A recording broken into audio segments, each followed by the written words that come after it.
Welcome to my new video. My name is Mauro Ferrari. A large part of successful trading comes from mastering your mind and your thoughts. Let's talk about the 3 most common psychological mistakes traders make, and we also have some suggestions for you if you are struggling with any of these. So let's go ahead and get into it. Psychological trading mistake number 1, FOMO trading. FOMO is an acronym for fear of missing out. Let me paint the picture for you.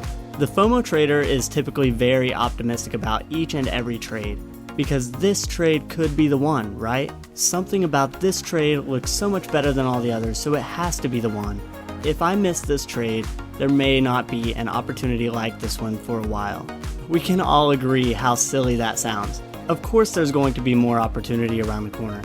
But although it sounds silly and obvious, the reality is that this type of thinking affects so many traders, mainly because they don't even realize it's affecting them. And it's a huge problem because it can cause you to do 2 things. Number 1, it can cause you to take every trade you see, even if it's not that good of a trade setup. Number 2, and this one is even worse, it can cause you to increase your position size on a particular trade, because if this trade does end up being all that it's cracked up to be, why would you only want to make a few hundred or a few $1,000s on it? Screw that, that's chump change. Let's swing for the fence. But what happens when this trade turns out to be nothing special? And despite how much it seems like there's no way you can lose money on it, it turns into a losing trade. And now you have tons of your capital invested and are sitting on a huge loss that will be almost impossible to come back from. You can see how this can be a huge problem. If you've ever struggled with this, let me hit you with some wisdom from Charlie Munger, who is Warren Buffett's business partner. At a recent Berkshire Hathaway investor conference, Warren Buffett and Charlie Munger were talking about how they missed Google and Amazon because, for some reason, they had a blind spot and they didn't see the opportunity. In fact, Charlie Munger specifically said, "We will keep missing them, but our secret is that we don't miss them all." So just think about that for a second. If the best and richest investors in the world aren't worried about catching every single investment, then why should you be?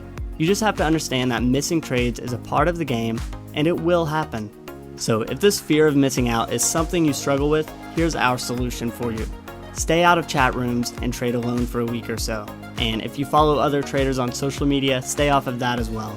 Basically, seclude yourself and trade alone for a bit. The reason I say this is because often in chat rooms or on social media, we see others making money, and by nature, this instills a fear of missing out in the future. Now, keep in mind, we aren't saying chat rooms and social media are bad by any means. We actually run a chat room ourselves that is nothing short of incredible, and we highly encourage you to check it out as it's a great tool for your trading. But even we realize that some traders might need to break away and trade alone for a couple weeks if they are experiencing FOMO. Now, during this period where you are trading alone, if you feel like you can't find trades or generate trade ideas without chat rooms or social media, then you likely need to stop what you're doing and become more educated on the strategy that you are trading, so you know the process to find trades, when to enter and exit them, etc. Because you need to have an exact plan. Your trading strategy should not rely on the trade ideas of other people. Trade ideas of others should be a tool, but not a crutch. Psychological trading mistake number 2, revenge trading. These are the types of traders who can blow up their entire trading account and lose everything in just a day or a week. After taking a trading loss, revenge traders will throw everything they know about proper position sizing out the window and will trade like a madman just to make back that loss. Now, this may work once or twice and you'll come out unscathed, but if you keep this up, you'll get crushed bad, and it's going to hurt. The market doesn't care about you or your money, and you're going to be the one 100% responsible for it if your revenge trading causes you to lose everything in your trading account. So please just be honest with yourself, and if this is something you struggle with at all, just get a grip on it before it really ends up hurting you. And the solution for this one is actually fairly simple. Here's our advice to anyone who struggles with this. First, if you're having this problem where losses are upsetting you enough to get you to this point of seeking revenge on the market, you're likely trading way too big of positions in the first place. So knock that position size down, trade smaller size. This should allow you to not get so upset about losses, and you'll be able to start making decisions based off of logic rather than emotion. With any trading strategy, you're going to have losing trades every now and then, but the key is making sure your winners outweigh your losers. As Drake once said, you win some, you lose some, as long as the outcome is income. And if your position sizing is out of check and you're trading out of anger or revenge, then the outcome will definitely not be income. Now, if you're still having issues with this and you know that your position sizing is in check, then maybe it's your mindset or your expectations of trading that is the problem. You need to make sure you're committing and focusing on the long term. Try to look at the bigger picture and think about how the long-term success is much more important than trying to make back that loss right now, this very second. Revenge trading can also be a result of expecting yourself to make money every single day. And anytime you are negative on the day, you will do everything in your power to turn that around and be up money on the day.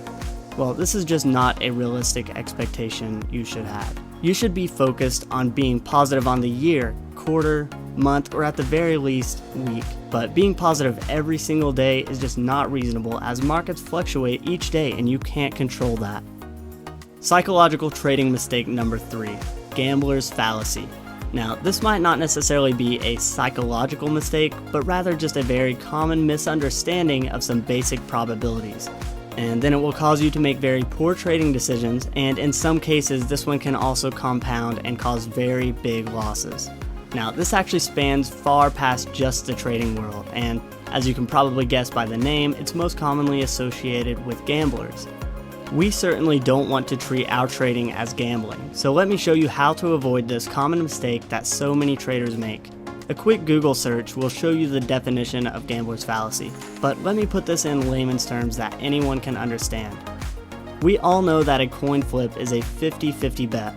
So if you flip a coin 10 times, the expected outcome would be 5 heads and 5 tails.